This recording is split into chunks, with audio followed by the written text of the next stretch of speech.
Hello প্রাণের বন্ধুরা, কেমন আছো সবাই? আশা করি সবাই অনেক অনেক ভালো আছো। আজকে তোমাদের এমন একটি গল্প শোনাবো যেটা শুনলে তোমাদের অনেক অনেক ভালো লাগবে। তোমাদের ওই জিনিস দাঁড়িয়ে যাবে আর মেশিন দিয়ে পানি বের করতে মন চাবে।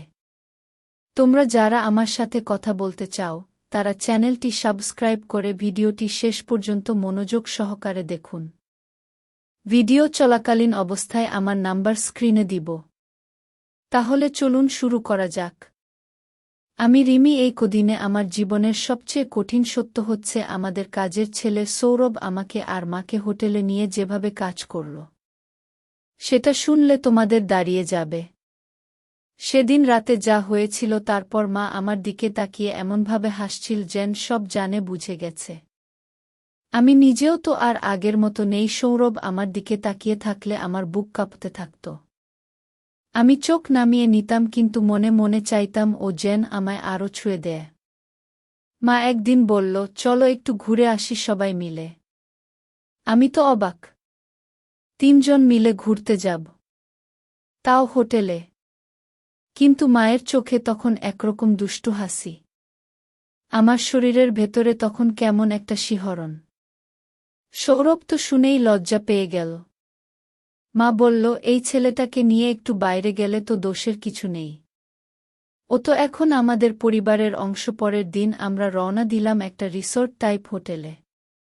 গেলাম শহরের বাইরের দিকে। গাড়িতে বসে মা বারবার আমার চোখে চোখ রাখছিল। আমি একটু একটু লজ্জা পাচ্ছিলাম, আর সৌরভ তো জানি না কোন দৃষ্টিতে আমার দিকে তাকাচ্ছিল। হোটেলের রুম ছিল একটা ডাবল বেডরুম, 3 জন মিলে একই ঘরে। মা বলল, একসাথে থাকলেই না মজা। সন্ধ্যাবেলা আমরা হাঁটতে বেরলাম। বাগান ছিল রিসোর্টের পাশে। বাতাসে এক অদ্ভুত গন্ধ। মা আর সৌরভ একটু সামনে হাঁটছিল, আমি পেছনে। মা হঠাৎ ঘুরে এসে বলল, তুই এমন চুপচাপ কেন রে? আমি কিছু বললাম না, শুধু ওদের পেছনে হেঁটে চললাম। হোটেলে ফিরে মা বলল, চল গোসল করে নেই। আমি আর মা গোসল করতে গেলাম।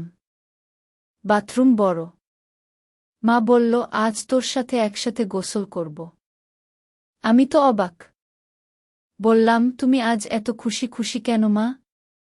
মা শুধু হেসে বলল, তুই বুঝবি একদিন। জল গায়ে পড়তেই শরীরটা যেন কেমন লাগছিল। মা আমার পিঠে জল ঢালছিল। আমার বুক ধীরে ধীরে কাঁপছিল।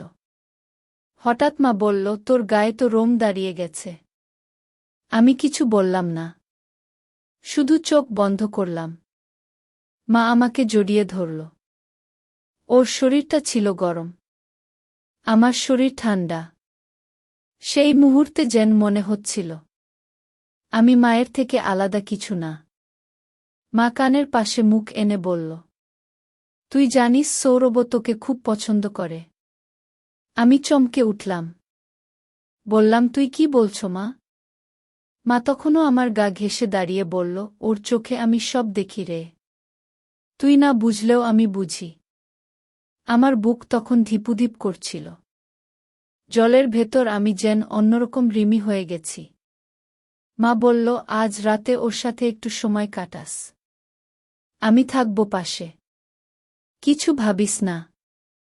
আমি চুপ করেছিলাম, কিন্তু ভেতরে ভেতরে যেন আগুন জ্বলছিল। মা কি সত্যি এটা বলল? সেই রাতে হোটেলের ঘরে 3 জন একসাথে বিছানা ছিলাম।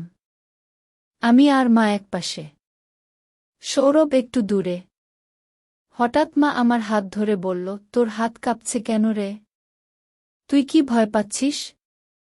আমি মাথা নাড়লাম, তবে বললাম না কিছু।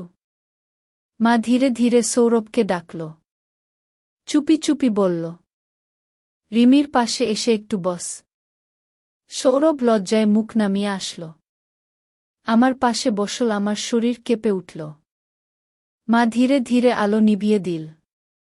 রুম অন্ধকার হয়ে গেল। আমি তখন শুধু ওদের নিঃশ্বাস শুনতে পাচ্ছিলাম।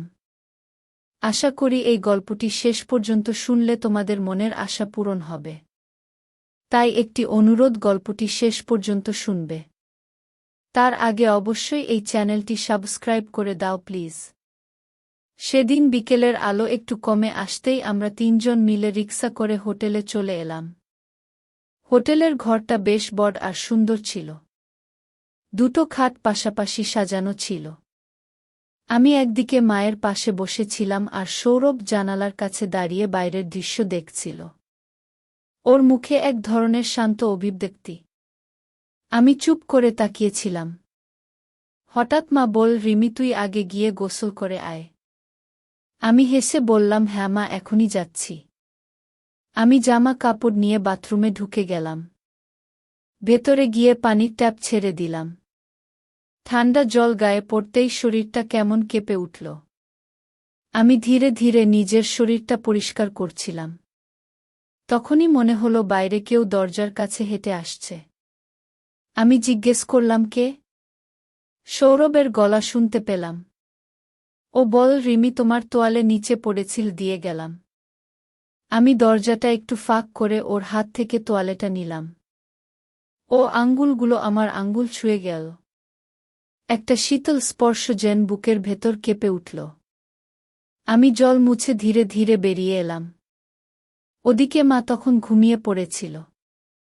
সৌরভ তখন ঘরের আলোটা একটু কমিয়ে দিয়েছিল। ঘরটা নরম আলো ভরেছিল। আমি গিয়ে নিজের পাশে বসলাম। আমার গায়ে তখনও হালকা ভেজা ছিল। সৌরভ আমার দিকে তাকিয়ে একটু হাসল। আমি জিজ্ঞেস করলাম, কি হলো, এমন করে দেখছ কেন? ও ধীরে ধীরে আমার দিকে এগিয়ে এল। ওর হাতটা আমার কাঁধে এসে ঠেকল।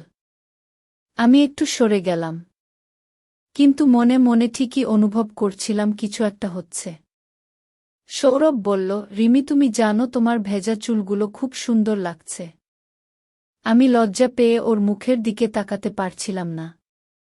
ও আস্তে আস্তে আমার চুলে হাত বুলিয়ে দিল। আমার শরীরটা যেন এক অজানা উত্তেজনায় জড়িয়ে গেল। আমি চুপ করে রইলাম, কিছু বললাম না। তখন ঘড়িতে রাত প্রায় একটা। মা তখনও ঘুমিয়ে। সৌরভ হঠাৎ আমার খুব কাছে চলে এলো। আমার ঠোঁটের খুব কাছেই ওর ঠোঁট এসে থামল। আমি চোখ বন্ধ করে ফেললাম।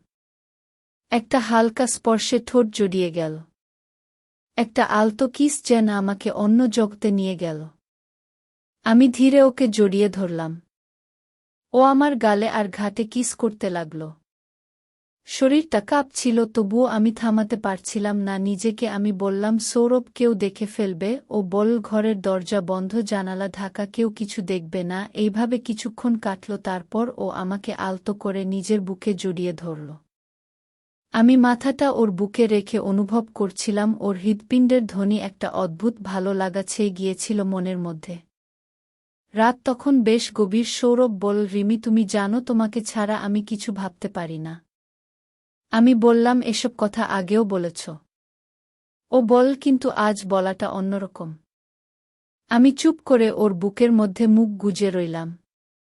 একটা নিরাপত্তার আবরণ যেন আমাকে ঘিরে ফেলেছিল। এইভাবে ধীরে ধীরে রাতটা এগিয়ে যাচ্ছিল। আর আমরা হারিয়ে যাচ্ছিলাম একে অন্যের স্পর্শ আর ভালোবাসায়। সেদিন সকালটা ছিল একেবারে অন্যরকম। হোটেলের বারান্দা দিয়ে সূর্যটা ঢুকে পড়ছিল আমাদের ঘরে। আমি আর মা তখনও সবে ঘুম থেকে উঠেছি। সৌরভ তখন বাথরুমে। আমি বিছানায় বসে আয়নায় নিজের চুল ঠিক করছিলাম। মা তখন আলতো করে আমার পাশে এসে বসল। আমার কাঁধে মাথা রেখে বলল, আজ অনেক জায়গা ঘুরতে হবে, বুঝলি তো? আমি হেসে মাথা নাড়লাম। ঠিক তখনই বাথরুমের দরজা খুলে গেল। ভেজা চুল আর তোয়ালে পেঁচানো গায়ে সৌরভ বের হল। আমার চোখ ওর দিকে আটকে গেল। ওর ভেজা গায়ের ফোঁটাগুলো যেন চোখে ঢুকে যাচ্ছিল। সৌরভ একদম শান্তভাবে হাঁটছিল। কিন্তু ওর চোখটা বারবার আমার দিকে তাকাচ্ছিল। মা বলল, এই রিমি তুই আগে গিয়ে গোসল করে আয়। আমরা রেডি হয়ে নিচে যাই। আমি বাথরুমে ঢুকে গেলাম। ভেতরে গরম জল পড়ছিল শাওয়ার থেকে। জলটা গায়ে পড়তেই শরীরটা কেমন শিরশির করে উঠল। ঠিক তখন বাথরুমের কাছের বাইরে কার ছায়া পড়ল। আমি চমকে গেলাম। হয়তো সৌরভ ছিল। কিন্তু কিছু বলিনি। আমি ধীরে ধীরে গোসল করছিলাম। ভেতরটা কেমন উত্তেজনায় কাঁপছিল। কিছুক্ষণ পর বেরিয়ে এলাম। তোয়ালে পেঁচিয়ে আমি বের হতেই সৌরভ দাঁড়িয়ে ছিল দরজার একপাশে। আমার চোখ ওর চোখে পড়তেই ও মুচকি হাসল। আমি লজ্জায় মাথা নিচু করে পাশ কাটিয়ে গেলাম। তারপর আমরা তিনজন বের হলাম। হোটেলের সামনের রাস্তাটা খুব সুন্দর ছিল। ছোট ছোট দোকান, ক্যাফে আর অনেক ভ্রমণকারী মানুষ। মা একটা ফুলের টুপি কিনে আমার মাথায় পরিয়ে দিল। সৌরভ হেসে বলল, একদম রাজকুমারীর মতো লাগছে রিমি। আমি হেসে বললাম, তাহলে তুমিও রাজপুত্র। ও আমার পাশে এসে দাঁড়াল। আমার হাতটা ওর হাতে নিয়ে বলল, চল রাজকুমারী, তোমার রাজ্য ঘুরিয়ে দেখাই। আমার মা আমাদের দেখে মুচকি হাসছিল। সারাদিন ঘুরতে ঘুরতে ক্লান্ত হয়ে আমরা হোটেলে ফিরলাম। আমি তখন কিছুটা গায়ে জল দিতে চাইছিলাম। মা বলল, রিমি তুই তো গোসল কর। আমি আর সৌরভ বাইরে বারান্দায় বসে গল্প করি। আমি বাথরুমে ঢুকে পড়লাম। গোসল করতে করতে আমার মনে পড়ছিল সৌরভের চোখ, ওর ঠোঁট, ওর সেই স্পর্শ যেটা আজ সকালের সেই মুহূর্তে একটু একটু করে লেগেছিল আমার গায়ে। আমি ভিজে গায়ে বের হলাম। তোয়ালে পেঁচানো শরীরটা ঠান্ডায় কাঁপছিল।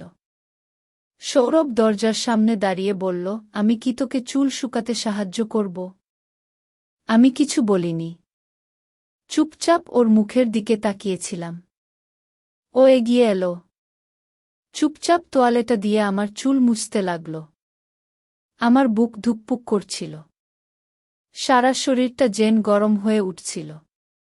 মা তখন পাশের ঘরে ফোনে কথা বলছিল।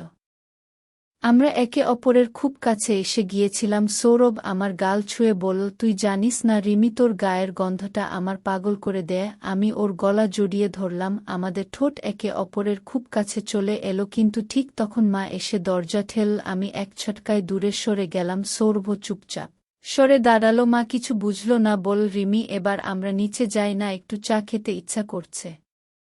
আমি মাথা নাড়লাম, কিন্তু আমার চোখে তখনও লেগেছিল সৌরভের স্পর্শ। সেই রাতটা আরও কিছু দুষ্টুমিতে ভরা ছিল। আমাদের গল্প তখনও শেষ হয়নি। আমরা তিনজন যখন বিকেলে হোটেল থেকে বের হলাম তখন চারপাশে হালকা ঠান্ডা হাওয়া বইছিল। আমি আর মা দুজনেই শাড়ি পরেছিলাম। সৌরভ পরেছিল হালকা নীল শার্ট আর জিন্স। মার পাশে হেঁটে যাচ্ছিল ও, আর আমি একটু পিছন পিছন। আমি দেখছিলাম মার চুলগুলো বাতাসে ওড়ে, আর সৌরভ কখনো মায়ের চোখের দিকে তাকায়। মা চোখ নামিয়ে হাঁটে আর সৌরভ ওর কাঁধ ছুঁয়ে হেসে দেয়। আমি ওদের এমন দেখে চুপচাপ থাকি, কিছু বলি না। আমরা একসময় সমুদ্রের ধারে এসে দাঁড়ালাম। মা হাত বাড়িয়ে বলল, কেমন ঠান্ডা হাওয়া বুঝলি? রিমি হেসে বললাম, মা এই ঠান্ডা হাওয়ার মধ্যেও তুমি তো একদম ফুরফুরে। সৌরভ পাশ থেকে বলে উঠল, দিদিমা দিমা তো এখন হোটেল ছেড়ে একদম ফ্রেশ হয়ে গেছে। মা হেসে বলল, ফ্রেশ মানে কি বলছিস? সৌরভ বলল, মানে একদম হাসি মুখে হালকা হয়ে গেছ। আমি বললাম, হালকা হওয়া তো অনেক ভালো না মা। ওরা দুজন একসাথে হাসে। আমি হেঁটে সামনে যাই আর পেছনে দেখি সৌরভ মার কানে কিছু বলছে। মা একটু লজ্জা পায়ে মুখ ঘুরিয়ে ফেলে। আমি একটু অভিমান করে ওদের থেকে দূরে দাঁড়াই। হঠাৎ সৌরভ আমার পাশে এসে দাঁড়াল। ও বল, রিমি এত একা দাঁড়িয়ে আছিস কেন? আমি বললাম, তুই তো মায়ের পাশে থাকতে পছন্দ করিস, আমার সাথে কথা বলার সময় কোথায়? ও বল, রিমি তুই তো জানিস আমি তোর কাছেই সব বলতে পারি। আমি বললাম, তাহলে মার কানে কানে কি বলছিলি? ও হাসল, বল, দিদির মুখে লিপস্টিক লেগে গেছে তাই বলছিলাম। আমি হেসে ফেললাম, বললাম, তুই তো দেখি খেয়ালই করিস বেশি। ও বল, খেয়াল না করলে কিভাবে বুঝব কে কখন কি করে? আমি হঠাৎ দেখি মা আমাদের দিকে তাকিয়ে হাসছে। তখন আমরা তিনজন একসাথে বসে পড়লাম বালির উপর। আমি মাঝখানে, মা আর সৌরভ দুই পাশে। মা বলল, আজকে অনেক ভালো লাগছে। সৌরভ বলল, এই মুহূর্তটা যেন কখনো না শেষ হয়। আমি বললাম, এই মুহূর্তটা মনে রাখব সারা জীবন। সৌরভ আমার হাত ধরল। মা ওর কাঁধে মাথা রাখল। আমি একটু থমকে গেলাম কিন্তু কিছু বললাম না। এই ছুটির দিনে এই সমুদ্রের ধারে আমাদের তিনজনের এই ঘনিষ্ঠতা যেন এক অন্যরকম গল্প বলছে। আমি চোখ বন্ধ করে বাতাসের শরীর ছেড়ে দিলাম। সৌরভ আমার কানে বলল, রিমি তুই জানিস তো আমি তোকে অনেক ভালোবাসি। আমি হঠাৎ চমকে তাকালাম ওর চোখে, দেখলাম একদম সত্যি অনুভব। আমি আস্তে করে বললাম, আমি জানি সৌরভ তুই আমার কত আপন। মা তখন উঠে দাঁড়িয়ে বলল, চল হোটেলে ফিরি। আমি আর সৌরভ একে অপরের দিকে তাকিয়ে একটু হাসলাম। তারপর তিনজন একসাথে হাঁটতে হাঁটতে হোটেলের দিকে রওনা দিলাম। রাত তখন অনেকটাই নেমে এসেছে। হোটেলে ফিরে আমরা তিনজন তিনটা আলাদা তোয়ালে নিয়ে বাথরুমে ঢুকে গোসল করে আসি। প্রথমে মা গেল, তারপর আমি, আর শেষে সৌরভ। আমি গোসল শেষে বাইরে এসে দেখি মা হালকা লাল নাইটি পরে সোফায় বসে আছে। আমি বললাম, মা তোমাকে তো আজ একদম নতুন লাগছে। মা হেসে বলল, মাঝে মাঝে নিজের জন্য সাজা ভালো। সৌরভ তখন গোসল শেষ করে আসছে, চোখে পানি পড়েছে, মুখ ভেজা। আমি তো ওকে দেখে অবাক। মা বল, তুই তো দেখছি একদম হিরো হয়ে উঠেছিস। সৌরভ হেসে বল, হিরো তো আপনারা দুজন। তখন মা বল, আজ রাতে আমরা তিনজন একসাথে গল্প করব। আমি বললাম, ঠিক আছে, তবে এক শর্তে। মা বল, কি শর্ত? আমি বললাম, আজ রাতে কেউ কারো থেকে দূরে যাবে না। সৌরভ বলল, তাহলে মাঝখানে কে থাকবে? আমি বললাম, সেটা তো পরে ঠিক হবে। সবাই হেসে ফেল। আমাদের হাসির মধ্যেই শুরু হলো এক নতুন রাতের গল্প। হোটেল রুমে ফিরেই আমি ফ্রেশ হয়ে একপাশে বসলাম, আর সৌরভ আর মা গোসল করার জন্য বাথরুমে ঢুকল। ওদের হাসির আওয়াজ শুনতে শুনতে আমি জানালার পাশে গিয়ে দাঁড়ালাম। বাইরে পাহাড় ঘেরা শহরটা সন্ধ্যার আলো যেন আরও মোহময় হয়ে উঠেছে। হঠাৎ পিছন থেকে সৌরভ এসে আমার কাঁধে হাত রাখল। আমি একটু চমকে তাকালাম, আর ও ধীরে ধীরে আমার গলা ছুঁয়ে বলল, তুমি জানো আজকের দিনটা আমার জীবনের সবচেয়ে সুন্দর একটা দিন। আমি কিছু বলিনি, শুধু মুচকি হাসলাম। এরপর ও আমাকে জড়িয়ে ধরল, মার চোখের সামনে নয়, তাই এবার আমি একটু নিঃসংকোচে ওর গায়ে মাথা রাখলাম। ও আমার কপালে একটা ছোট্ট চুমু খেয়ে বলল, রিমি তুই জানিস আমি তোকে ছাড়া কিছু ভাবতেই পারি না। আমি বললাম, জানি তো। এরপর মা বেরিয়ে এল বাথরুম থেকে। ও আমাদের দুজনকে একসাথে দেখে একটু হেসে বলল, তোমরা তাহলে এখানে দাঁড়িয়ে গল্প করছ? চলো রিমি, তুই একটু ফ্রেশ হয়ে নে। আমি বাথরুমে ঢুকলাম। আমার গায়ে জল পড়তেই একরকম শিহরণ জেগে উঠল। আমি বন্ধ চোখে ভাবছিলাম সৌরভের ছোঁয়া কেমন আলতো। রাতে তিনজন একসাথে খাবার টেবিলে বসে খাওয়া শেষ করে গল্প করতে লাগলাম। সৌরভ আমার পাশে বসে বারবার আমার দিকে তাকাচ্ছিল। মা মাঝে মাঝে কথার মাঝে আমায় দেখছিল, হাসছিল। সবকিছু এমনভাবে এগোচ্ছিল যেন আমরা সবাই একটুখানি সুখে ডুবে যাচ্ছি। রাতে ঘুমানোর সময় মা বলল, আজ তো অনেক ঘোরা হলো, এবার ঘুমোতে হবে, কাল ভোরে পাহাড় দেখতে যাব। আমি আর সৌরভ একই রুমে ঘুমালাম। ও আমার খুব কাছে এসে হাতে হাত রাখল। আমি চোখ বন্ধ করে ওর স্পর্শ অনুভব করছিলাম। ও ধীরে ধীরে আমার কানের কাছে মুখ নিয়ে ফিসফিস করে বল, রিমি তোকে ছাড়া আমি কিছুই না। আমি কিছু না বলেই ওর গায়ে মুখ রাখলাম। ধীরে ধীরে ওর ঠোঁট আমার কপালে গিয়ে ঠেকল। আমরা চুপচাপ এভাবে শুয়ে রইলাম। ঘরের বাতাস যেন থেমে গেছিল। সেই রাতে আমরা দুজনের মাঝে কোনো কথা ছিল না, শুধু অনুভব ছিল, ভালোবাসা ছিল, আর ছিল একে অন্যের শরীরের উষ্ণতা। পরদিন সকালে উঠেই মা ডাক দিল, চলো চলো, পাহাড়ের পথে রওনা দিতে হবে। আমরা তিনজন রেডি হয়ে বেরিয়ে পড়লাম নতুন আরেকটা অভিযানে। কিন্তু আমার মনে তখনও রয়ে গেছিল গত রাতের মুহূর্তটা। হ্যালো প্রাণের বন্ধুরা, কেমন আছো সবাই? আশা করি সবাই অনেক অনেক ভালো আছো। আজকে তোমাদের এমন একটি গল্প শোনাবো যেটা শুনলে তোমাদের অনেক অনেক ভালো লাগবে। তোমাদের ওই জিনিস দাঁড়িয়ে যাবে আর মেশিন দিয়ে পানি বের করতে মন চাবে। তোমরা যারা আমার সাথে কথা বলতে চাও তারা চ্যানেলটি সাবস্ক্রাইব করে ভিডিওটি শেষ পর্যন্ত মনোযোগ সহকারে দেখুন। ভিডিও চলাকালীন অবস্থায় আমার নাম্বার স্ক্রিনে দিব। তাহলে চলুন শুরু করা যাক। আমার নাম সুমন, বয়স 21। আমার খালার নাম পূজা। খালার বয়স প্রায় 30। সে খুব মিষ্টি আর শান্ত স্বভাবের। পূজা খালার স্বামীর সরকারি অফিসে চাকরি করে। খালু অনেক ব্যস্ত থাকেন, অফিসে অনেক দূরে থাকেন। খালার অনেক দিন ধরে সন্তান হয়নি। অনেক ডাক্তার দেখিয়েছে, সব চেষ্টা করেও ফলাফল ভালো হয়নি। সে সময় সিদ্ধান্ত নীল ভারতে গিয়ে বড় ডাক্তার দেখাবে। কিন্তু খালার স্বামী অফিসের কাজ ছেড়ে যেতে পারেন না। তাই আমাকে সঙ্গে নিতে বলল। আমি প্রথমে একটু লজ্জা পেলাম, তবুও রাজি হয়ে গেলাম। আমরা রওনা দিলাম ভারতে। কলকাতা হয়ে চেন্নাই পৌঁছলাম। একটি হোটেলে উঠলাম। একই রুমে দুজনে থাকলাম। একসঙ্গে থাকা একটু অদ্ভুত লাগছিল। প্রথম রাতেই বুঝতে পারলাম এই সফর সহজ হবে না। খালা ক্লান্ত হয়ে বিছানায় শুয়ে পড়ল।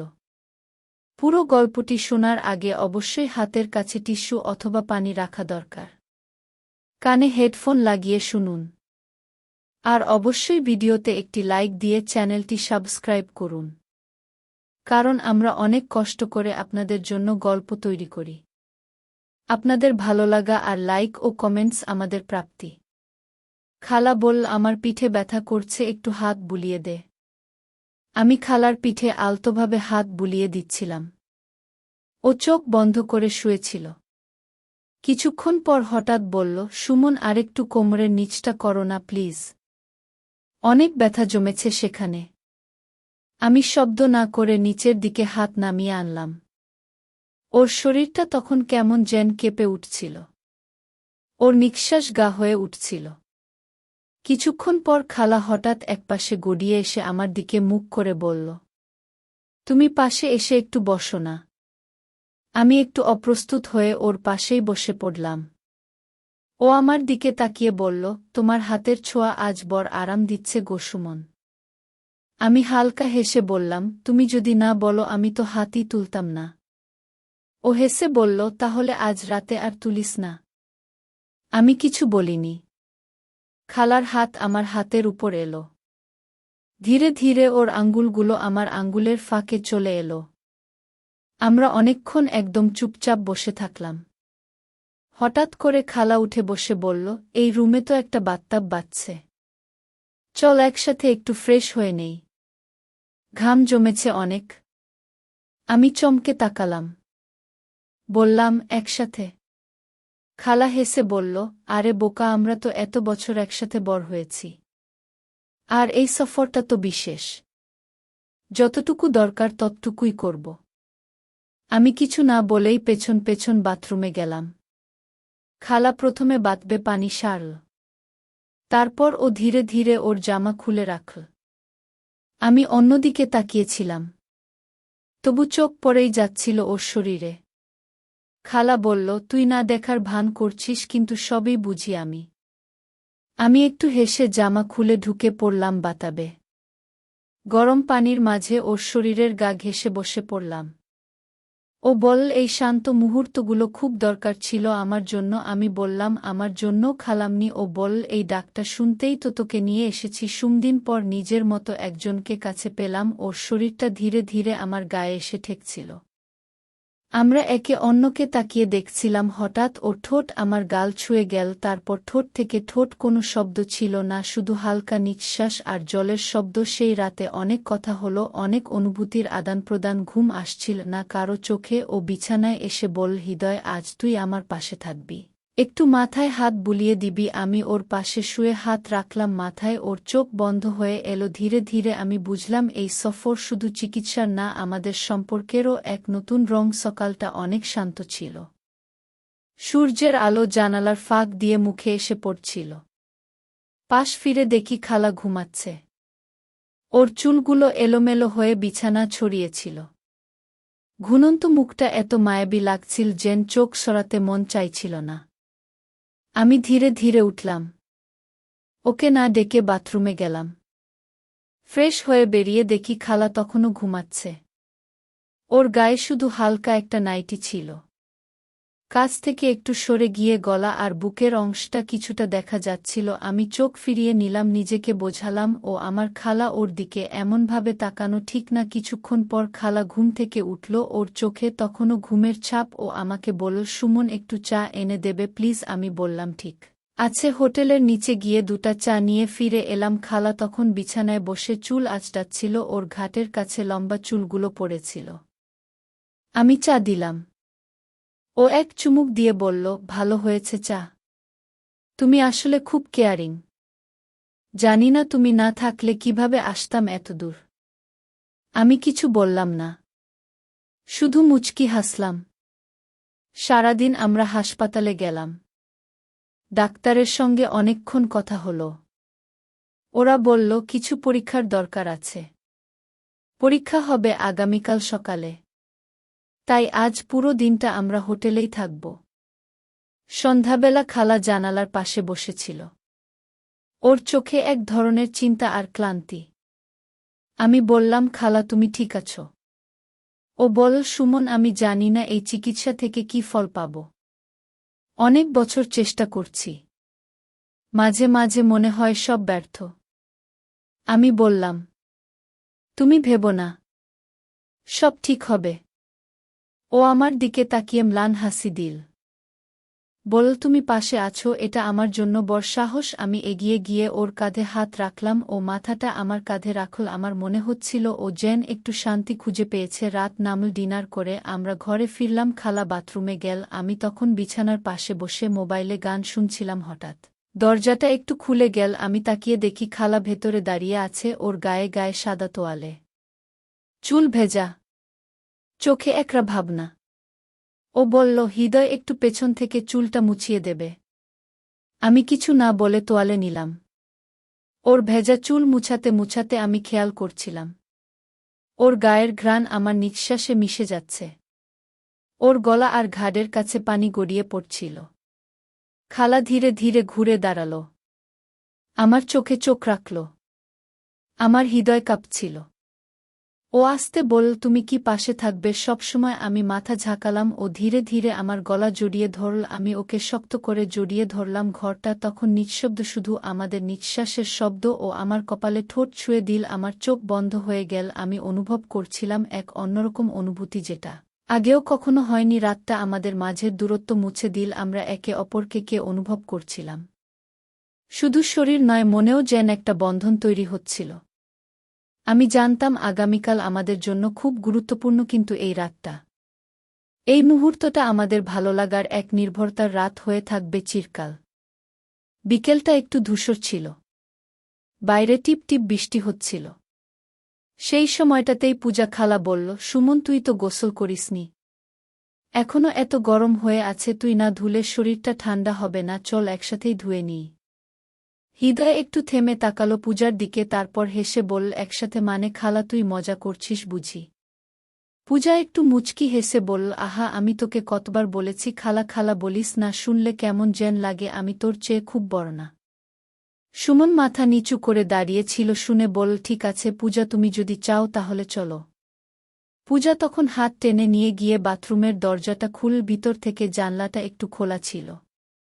বৃষ্টির জল টুপটাপ করে পড়ছিল ভিতরের মেঝেতে। চারপাশটা একটু ঝাপসা হয়ে গেছিল ভিজে বাতাসে। পূজা প্রথমে নিজের ওড়নাটা খুলে ঝুলিয়ে রাখল, তারপর ধীরে ধীরে শাড়িটা খুলতে লাগল। সুমনের বুক ধরফর করছিল, ওর চোখ যেন আটকে গেছিল। পূজা জলের নিচে গিয়ে দাঁড়াল। বল, আয় সুমন, একসাথে একটু জলে ভিজেনি। আরে এত গরম পড়েছে না, ভিজলে শরীর কষ্ট পাচ্ছে। পূজা ওর চোখে চোখ রাখল। বলল, তুই তো সবসময় চুপচাপ থাকিস সুমন, কখনো কিছু বলিস না কেন? সুমন একটু থেমে বলল, তোর সামনে এলেই মন কেমন যেন হয়ে যায়।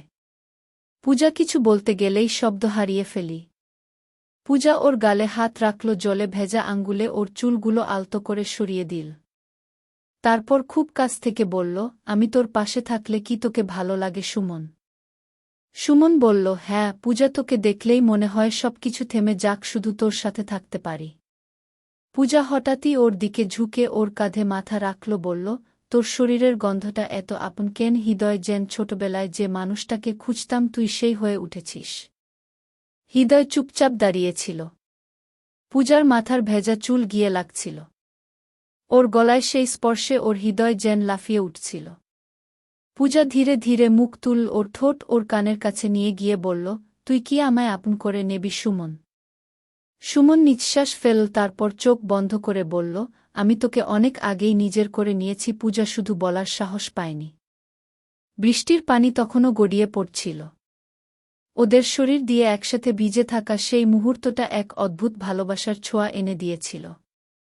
পূজা হালকা করে ওর বুকে মাথা রেখে বলল, এই 7 দিন আমরা একসাথে কাটাবো, একটা দিন যেন স্বপ্নের মতো করে রাখব, তুই থাকবি আমার পাশে। পূজা হঠাৎ করে হাত বাড়িয়ে সুমনের হাতটা নিজের হাতে নিয়ে বলল, কালকের রাতটা শেষ রাত, তোমার ফিরে যাওয়ার সময় হয়ে গেছে। সুমন বলল, জানি, কিন্তু কেন যেন মনে হচ্ছে এই কয়েকটা দিন ছিল আমার জীবনের সবচেয়ে সুন্দর দিন। সুমন পাশে এসে শুয়ে পড়ল, ওর গায়ে মুখ রাখল, পূজার চুলের গন্ধ ওকে ঘুমিয়ে ফেলছিল। সুমন বলল, খালা না বলি না, আর খালা বলে ডাকতে ভালো লাগে না তোমায়। পূজা হাসল, বলল, ঠিক আছে, শুধু এই রাতটার জন্য তুমি যা খুশি বলে ডাকতে পারো। সুমন বলল, পূজা তুমি জানো তো তোমার চোখে আমি কি দেখি, নিজের পুরো একটা পৃথিবী। পূজা বলল, বেশি বলো না। সুমন, কথা যত বাড়বে তত কষ্ট বাড়বে। হৃদয় বলল, তাহলে কিছু না বলি, শুধু তোমায় অনুভব করি। রাতটা যেন থমকে গিয়েছিল, বাইরে মেঘের গর্জন আসছিল মাঝে মাঝে, কিন্তু রুমের ভেতর শান্ত, নরম আর উষ্ণ। সুমন ওর হাতটা শক্ত করে ধরল, বলল, আমার যদি সাধ্য থাকত তাহলে এই মুহূর্তকে চিরকাল ধরে রাখতাম।